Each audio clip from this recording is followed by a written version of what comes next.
शेर जैसा जिनका स्वभाव, शेर जैसी चाल, शेर जैसी सोच, हिम्मत से भरपूर, खतरों के खिलाड़ी, ऐसे सिंह राशि वाले जातकों को मेरा प्रणाम है। स्वागत है आपका दीपा ज्योतिष में और मेरे चैनल 21st सेंचुरी मॉम में। आज बात करेंगे कि कैसा रहेगा अप्रैल के महीने का दूसरा पखवाड़ा, यानी कि 14 अप्रैल से लेकर के 30 अप्रैल तक का समय आपके लिए। तो दोस्तों तैयार हो जाइए, ये बहुत बहुत अच्छा समय है आपके लिए। कुछ ऐसे बहुत ज़बरदस्त चेंजेस होने वाले हैं आपकी लाइफ में जिनका आप बहुत समय से इंतज़ार कर रहे थे। कुछ ऐसे लोगों से मुलाकात होगी जिनसे आप मिलना चाहते थे। कुछ ऐसी गलतफहमियां दूर होंगी जो आप अपने मन में लेकर के बैठे थे, और आप कोई इतना बड़ा, कोई ऐसा पुण्य काम, कोई बहुत अच्छा काम करने वाले हैं जिसे करके आपकी आत्मा को संतोष होगा। देखिए, जिन कामों को करके हमारे मन को संतोष होता है उनसे हमें डेफिनेटली खुशी होती है, लेकिन कुछ काम ऐसे होते हैं जिनको करके हमारी आत्मा को संतुष्टि होती है और जिनका हमें जीवन भर, जब भी हम उन पलों को याद करते हैं तो एक आंतरिक खुशी मिलती है। ऐसा कुछ आप करने वाले हैं। माता पिता से विशेष स्नेह, विशेष उनका सहयोग आपको मिलेगा। पत्नी के साथ संबंध मधुर रहेंगे। बच्चों के लिए बहुत अच्छा समय है। आपके करियर के लिए ये एक अगर मैं कहूँ कि नींव को रखने वाला समय होगा, एक बहुत मजबूत नींव। अगर आप जॉब चेंज करने जा रहे हैं, अपना बिजनेस चेंज करने जा रहे हैं या कुछ भी काम चेंज करने जा रहे हैं, तो भी ये बहुत अच्छा समय निश्चित रूप से आपके लिए सिद्ध होगा। और अगर आप ऐसा नहीं कर रहे हैं, अगर आप पहले से किसी जॉब में हैं या किसी बिजनेस में हैं, तो अंदर कहीं कुछ ऐसा चल रहा है जो कि आपके भविष्य की एक बहुत ज़बरदस्त नींव डाल रहा है। जो कुछ आज आप कर रहे हैं उससे आपका भविष्य, आपका करियर, आपकी लाइफ बहुत कुछ निर्धारित होगा, और ये स्टेपिंग स्टोन्स होंगे आपके लिए आने वाले समय के लिए। अगर बात करें ग्रहों की स्थिति की बात करते हैं, फर्स्ट हाउस से तो सूर्य फर्स्ट हाउस का स्वामी होकर के आपका भाग्य स्थान में, तो जब लग्न का स्वामी भाग्य स्थान में हो तो ये एक ऐसा समय है कि भाग्य से बहुत सारे काम बनेंगे। और इसकी पूर्ण दृष्टि क्योंकि तीसरे घर पर पराक्रम भाव पर है, तो साथ में मेहनत भी करनी पड़ेगी। कुछ ऐसे काम जो आपने पहले बिगाड़ दिए थे या कुछ ऐसी चीज़ें जो आप करना चाहते हैं उनमें भाग्य पूरा साथ देगा और मेहनत भी आप ज़बरदस्त करेंगे। दूसरे घर का स्वामी बुध, क्योंकि राहु के साथ बैठा है अपने मित्र के साथ 8वें घर में। हालांकि 8वें घर को हम मार्केश मानते हैं, 8वें घर को हम आयु का घर भी मानते हैं, 8वें घर को हम रिसर्च का घर मानते हैं। 8वें घर में इन जनरल हम ग्रहों का होना अच्छा नहीं मानते, लेकिन कोई भी क्रूर ग्रह अगर 6ठे या 8वें घर में हो तो अच्छा माना जाता है। राहु यहाँ पर होने से अचानक धन लाभ देगा, और बुध क्योंकि राहु के मित्र हैं और सेकंड घर के स्वामी हैं, तो वाणी और कुटुंब के स्वामी हैं, तो आप अपनी वाणी से कोई बिगड़े हुए काम बनाएंगे। कुटुंब से कोई पुराना वैर भाव, कोई मिसअंडरस्टैंडिंग, गलतफहमी या कुछ भी चल रहा था, वो इस समय अचानक कोई ऐसी परिस्थिति बनेगी कि आप कुटुंब के नज़दीक जाएंगे और आपके कुटुंब से रिलेटेड जो भी कोई, अगर आपका लड़ाई झगड़ा था, कोई ज़मीन जायदाद को लेकर के किस्सा चल रहा था या कुछ भी पुराना कोई ऐसा डिस्प्यूट या कोई प्रॉब्लम थी, वो सॉल्व होगी। और वाणी आपकी बहुत मधुर रहेगी, बहुत बैलेंस्ड रहेगी। क्यों? क्योंकि राहु तो आउट ऑफ बॉक्स थिंकिंग देता है और शुगर कोट करता है हर चीज़ को, है ना, आपको शुगर कोट करना सिखाता है। तीसरे घर का स्वामी शुक्र क्योंकि राहु के साथ 6ठे घर में है, तो रिसर्च से लाभ होगा, पेरेंटल प्रॉपर्टी से लाभ होगा, अचानक धन लाभ होगा, और कोई ऐसा गुप्त धन, कोई ऐसा पैसा जिसकी आपको उम्मीद नहीं थी कि वो मिल जाएगा, वो इस समय मिलेगा। हालांकि केतु का सेकेंड हाउस में होना धन लाभ और धनहानि दोनों दिखाता है। 14 तारीख के पहले कुछ ऐसी परिस्थितियाँ हुई होंगी कि आपको हो सकता है कुछ धनहानि भी हुई हो। बताइएगा कमेंट बॉक्स में, प्लीज़ कमेंट ऑन दिस, क्योंकि जो कुछ हम आपको बताते हैं ये ज्योतिषीय गणना उन सूत्रों के आधार पर है जो वैदिक ज्योतिष में हमें सिखाए गए हैं, लेकिन प्रैक्टिकली वो आप पर कितने सही हैं कितने गलत हैं, जो प्रेडिक्शंस हम कर रहे हैं उन्हीं कैलकुलेशंस पर करते हैं। आपका फीडबैक हमारे लिए बहुत इंपॉर्टेंट है। सो आई बी वेरी हैप्पी अगर आप कमेंट करके बताएं कि जो चीज़ें मैं बता रही हूँ उसमें से आपकी अपनी लाइफ में कितना सही और गलत, कितना गलत निकला। देखिए, सबकी जो पर्सनल हॉरोस्कोप है वो अलग है, और ये जो है आकाशीय गणना है, जो स्काई में, आसमान में जो तारों का और जो ग्रहों का मूवमेंट है उस पर बेस्ड जो चेंजेस आपकी लाइफ में आएंगे वो हम प्रिडिक्ट करते हैं।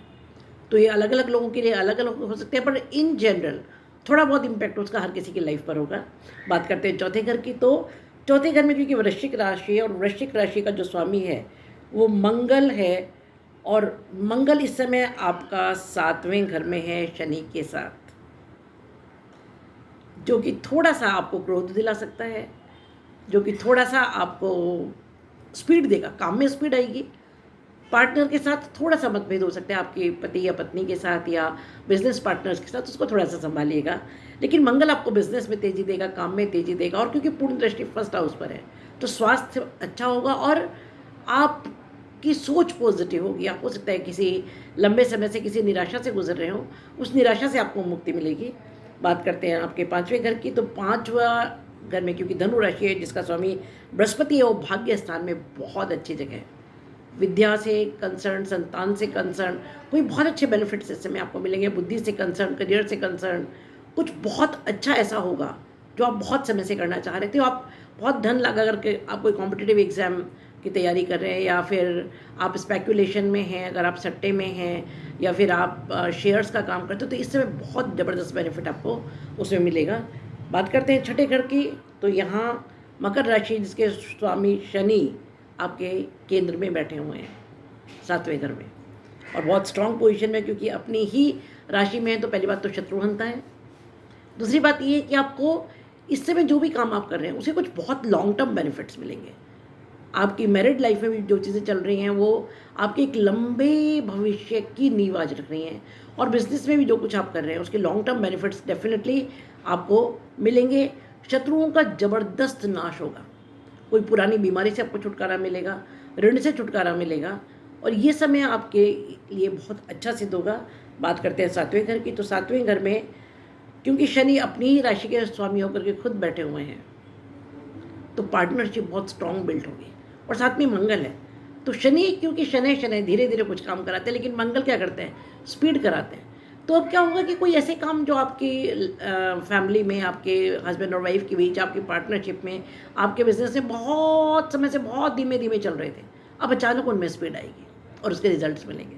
बात करते हैं 8वें घर की, तो बहुत अच्छा खासा जमावड़ा है, बहुत सारे ग्रहों का राहु है, बुध है, और सबसे बड़ी बात यह है कि शुक्र उच्च के होकर के हैं 23 तारीख तक, बहुत अच्छी स्थिति है। शुक्र यहाँ पर उच्च के होकर के आपको, क्योंकि ये अननोन, अनसीन, अनएक्सपेक्टेड चीज़ों का घर है 8वां घर, तो कुछ ऐसा अननोन, अनसीन, अनएक्सपेक्टेड आपको देके जाएंगे जिसकी आपने उम्मीद नहीं की होगी, क्योंकि 7वीं दृष्टि आपके सेकेंड हाउस पर है, जो धन का घर है, जो कुटुंब का घर है, जो वाणी का घर है।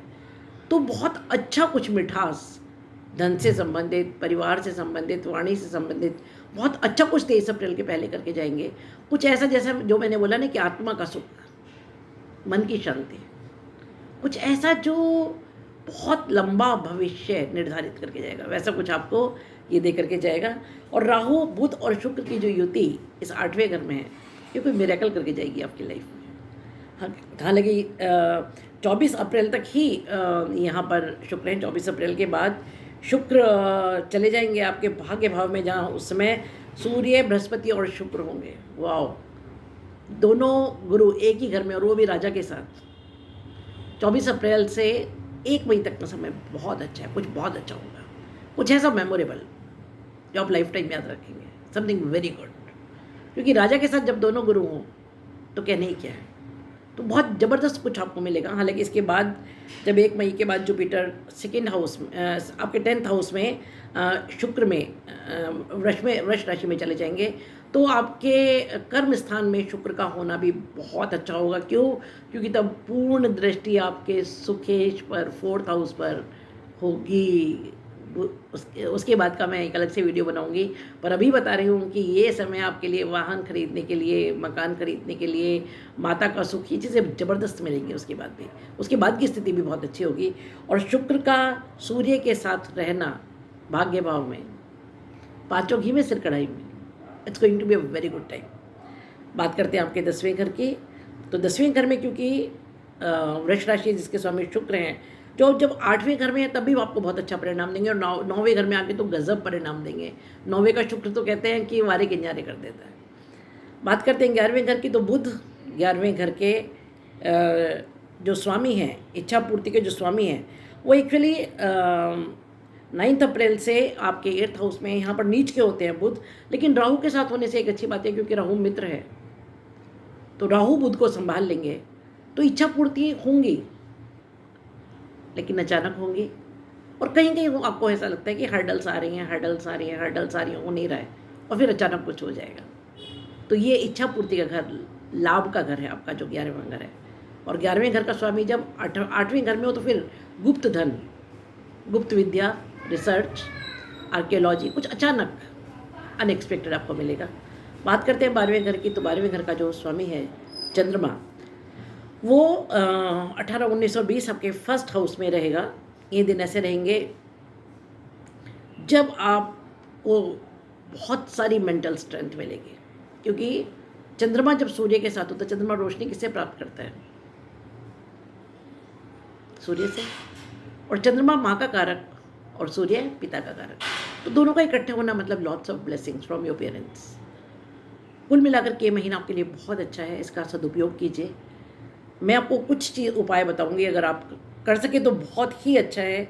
इस समय हो सके तो सूर्य के जाप कीजिए, सूर्य को जल दीजिए। और क्योंकि शुक्र आपके लिए बहुत कुछ अच्छा इस समय कर देने वाले हैं, तो कन्याओं को कुछ भी सफ़ेद वस्त्र दान कीजिए, सफ़ेद भोजन कराइए। और जुपिटर भाग्य में है, जब तक भाग्य स्थान में है तब तक, और उसके बाद जब कर्म स्थान पर भी आएंगे तो दोनों ही जगह आपका बहुत कुछ अच्छा करने वाला है। पुस्तक दान कीजिए, स्टेशनरी दान कीजिए, गुरुजनों का सम्मान कीजिए, पीली वस्तुएं दान कीजिए अगर हो सके तो बृहस्पतिवार के दिन। These are my predictions about सिंह राशि। शुभम भवतु, कल्याणम भवतु। अगर आपने मेरे चैनल को सब्सक्राइब नहीं किया है तो सब्सक्राइब कीजिए, लाइक कीजिए और शेयर कीजिए। Stay happy, stay blessed.